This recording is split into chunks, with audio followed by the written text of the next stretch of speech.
دینی تعلیم اور مدارس دینیہ سے متعلق شبہات کا ازالہ۔ انسان کسی بھی نیک کام کو شروع کرے یا اس کا ارادہ کرے تو نفس و شیطان بندے کو اس سے روکنے کی کوشش کرتے ہیں۔ دل میں مختلف وسوسے آنے لگتے ہیں اور ذہن طرح طرح کے شکوک و شبہات میں مبتلا ہو جاتا ہے۔ ایسی صورتحال میں بندے کو رحمت الہی پر بھروسہ کرتے ہوئے استقامت کا مظاہرہ کرنے کی ضرورت ہوتی ہے، کیونکہ وساوس و شبہات تو ہر نیک کام کے ارادے پر آتے ہیں۔ اگر استقامت نہ ہو تو انسان کوئی بھی نیکی نہیں کر پائے گا۔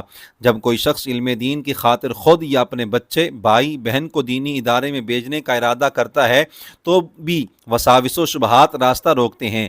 اگر انسان استقلال و ثابت قدمی کا مظاہرہ نہ کرے تو علم سے محروم رہ جاتا ہے۔ ان وسوسوں کو دور کرنے کے لیے چند باتیں ذکر کی جاتی ہیں۔ کھائے گا کہاں سے؟ بہت سے لوگ دینی اداروں سے اس لیے دور رہ جاتے ہیں کہ ذہن میں سوال آتا ہے علم دین حاصل کرے گا تو کھائے گا کہاں سے؟ اس حوالے سے چند باتیں ذہن نشین کر لیجئے۔ نمبر 1، سب سے پہلے یہ ذہن نشین کرنا چاہیے کہ روزی کی فکر میں نیکی کو چھوڑنا جاہلانہ سوچ ہے۔ دور جاہلیت میں لوگ اپنے بچوں کو فقر کے خوف سے مار ڈالتے تھے کہ میرے معاشی حالات اچھے نہیں ہیں، یہ بڑا ہو کر کھائے گا کہاں سے؟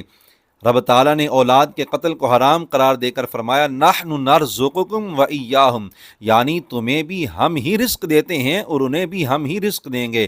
ہمیں بھی یہ شعور بیدار کرنے کی ضرورت ہے کہ ہمارے پاس نہ تو اپنی روزی کی ضمانت ہے نہ بچوں کی روزی کی، ہمیں بھی اللہ تعالیٰ ہی رزق عطا فرماتا ہے اور انہیں بھی وہی دے گا۔ روٹی کی فکر میں علم دین سے محروم رہ جانا بڑی کم عقلی ہے۔ نمبر 2، رزق کی عطا میں علم یا جہالت کا کوئی دخل نہیں۔ اللہ تعالیٰ جب چاہے، جسے چاہے اور جتنا چاہے عطا فرماتا ہے۔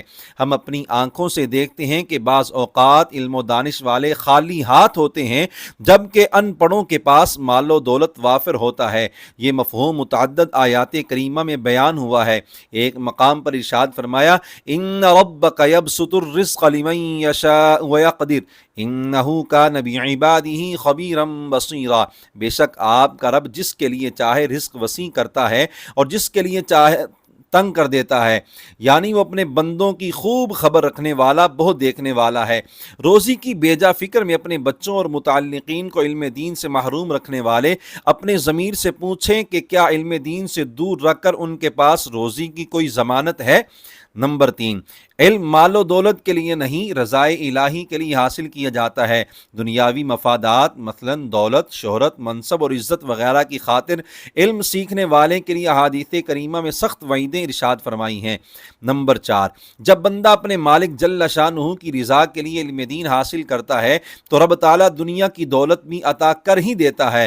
روایت میں ہے من تفقہ فی دین اللہ کفاہ اللہ مہمہ ورزقہ من حیث لا یحتسب، جو اللہ کے دین کو سمجھے، علم دین حاصل کرے، باری تعالیٰ اس کے یعنی دین و دنیا کے مقاصد میں کافی ہوگا اور اسے وہاں سے رزق دے گا جہاں اس کا گمان بھی نہیں۔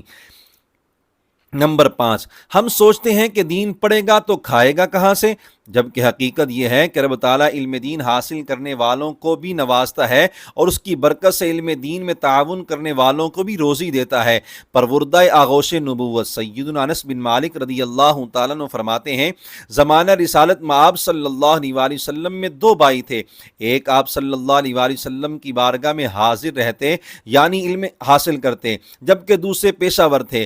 کام کرنے والے بھائی نے آپ صلی اللہ علیہ وآلہ وسلم کی بارگاہ میں دوسرے کی شکایت کی، یعنی کہ یہ کام وغیرہ نہیں کرتے۔ آپ صلی اللہ علیہ وآلہ وسلم نے فرمایا لعلک ترزق بہ، شاید کہ تجھے بھی اس کی خدمت کے سبب رزق دیا جاتا ہے۔ انتہا پسندی، دینی مدارس سے دوری کی ایک وجہ یہ ہے کہ بعض لوگ سمجھتے ہیں اگر بچہ مدرسہ میں گیا تو انتہا پسند بن جائے گا۔ اس حوالے سے گزارش ہے کہ یہ مکمل طور پر غلط فہمی ہے اور دینی مدارس کے نصاب و نظام سے لا علمی کا نتیجہ ہے۔ جامعات میں قرآن و سنت اور فقہ و تصوف نیز انہیں سمجھنے میں معاون علوم سکھائے جاتے ہیں۔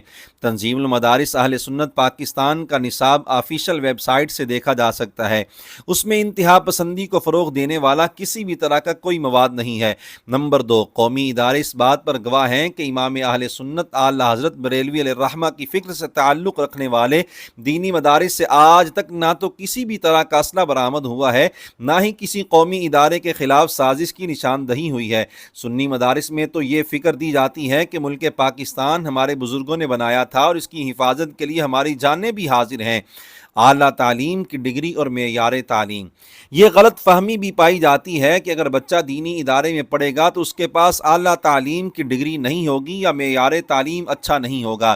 اس حوالے سے ہمیں یہ معلوم ہونا چاہیے کہ نمبر 1، پاکستان میں اعلیٰ تعلیم کا ادارہ HEC ہائر ایجوکیشن کمیشن سنی اداروں کی تنظیم المدارس اہل سنت پاکستان اور دیگر منظور شدہ بورڈ سے جاری ہونے والی سند کو MA عربی پلس MA اسلامیات یعنی ڈبل MA کے برابر تسلیم بھی کرتا ہے اور برابر ہونے کا معادلہ سرٹیفکیٹ بھی جاری کرتا ہے۔ اس سے ڈگری کا بھی اندازہ کر لینا چاہیے اور معیار تعلیم کا بھی۔ نمبر 2، دینی مدارس میں پڑھنے والے طلباء کی بڑی تعداد دوران تعلیم یا فراغت کے بعد اعلیٰ اصلی تعلیم بھی حاصل کرتی ہے۔ یہی وجہ ہے کہ دینی مدارس کے فضلاء میں سے بے شمار PhD ڈاکٹرز MPhil سکالرز ہیں، بلکہ کالجز اور یونیورسٹیز میں لیکچرار پروفیسر بھی ہیں۔ اسی طرح دیگر قومی اداروں کے مختلف شعبہ جات میں خدمات سر انجام دے رہے ہیں۔ بے توقیری، بعض ذہنوں میں یہ غلط فہمی بھی ہوتی ہے کہ دینی مدارس سے پڑھنے والے افراد کو معاشرے میں عزت نہیں دی جاتی، اگر ہمارا بچہ یہاں پڑھے گا تو اس کی بھی بے توقیری ہوگی۔ اس حوالے سے ذہن میں رہنا چاہیے کہ نمبر 1، علم دین صرف اللہ تعالیٰ کی رضا کے لیے ہی حاصل کرنا چاہیے، نہ کہ عزت و شہرت کے لیے، مگر دنیا پرستوں کے لیے پیغام ہے کہ علم دین کے ذریعے اخروی عزتوں کے ساتھ ساتھ اللہ تعالیٰ دنیاوی عزت و مناصب بھی عطا فرماتا ہے۔ ارشاد ربانی ہے، یرفع اللہ الذین آمنوا منکم والذین اوتوا العلم درجات، یعنی اللہ تم میں سے کامل مومنوں اور علم والوں کے درجے بلند فرمائے گا۔ سیدنا عبداللہ بن مسعود رضی اللہ تعالیٰ عنہ یہ آیت پڑھ کر فرماتے، لوگو یہ آیت سمجھو، ہم تمہیں علم کا شوق دلاتے ہیں۔ اللہ تعالیٰ نے ایمان اور علم والوں کے درجے بلند کرنے کا وعدہ فرمایا ہے۔ علم والا مومن لا علم سے کئی درجے بڑھ کر ہے۔ نمبر 2، دین سے محبت کرنے والوں کی نظر میں آج بھی علماء دین کی جو عزت و تکریم ہے وہ کسی دنیا دار کو نصیب نہیں ہو سکتی۔ البتہ جنہیں دین سے محبت نہیں، وہ اگر علماء کی توقیر نہ کریں یا ان کا مذاق اڑائیں تو ان کی پرواہ نہیں کرنی چاہیے۔ ارشاد باری تعالیٰ ہے، وَلِلَّهِ الْعِزَّةُ وَلِرَسُولِهِ وَلِلْمُؤْمِنِينَ وَلَكِنَّ الْمُنَافِقِينَ لَا يَعْلَمُونَ۔ عزت تو صرف اللہ تعالیٰ اور اس کے رسول اور ایمان والوں کے لیے ہے، لیکن منافقوں کو معلوم ہی نہیں۔ نمبر 3، اس حوالے سے بات کرتے ہوئے ان لوگوں کو بھی اپنی اصلاح کی دعوت دینا مناسب ہے جو بلا وجہ علماء دین پر طعن و تشنیع کرتے ہیں۔ پاکستان کی معروف ادبی شخصیت اشفاق احمد مرحوم کہا کرتے تھے، کچھ لوگ اسلام کو گالی دینا چاہتے ہیں مگر ڈر یا عوامی دباؤ کے خوف سے ایسا نہیں کر پاتے، وہ مولوی کو گالی دے کر اپنی بڑاس نکال لیتے ہیں۔ علماء کی بلا وجہ مخالفت کرنے والوں کو ڈرنا چاہیے۔ سیدنا عبادہ بن صامت رضی اللہ تعالیٰ عنہ سے روایت ہے کہ معلم کائنات صلی اللہ علیہ وآلہ وسلم نے فرمایا، لیس منا من لم یجل کبیرنا ویرحم صغیرنا وَيَعْرِفْ لِعَالِمِنَا وَفِي رِوَایَةٍ حَقَّهُ، یعنی جو ہمارے بڑوں کی تعظیم نہ کرے، ہمارے چھوٹوں پر رحم نہ کرے اور ہمارے عالم کا حق نہ پہچانے، وہ ہم میں سے نہیں۔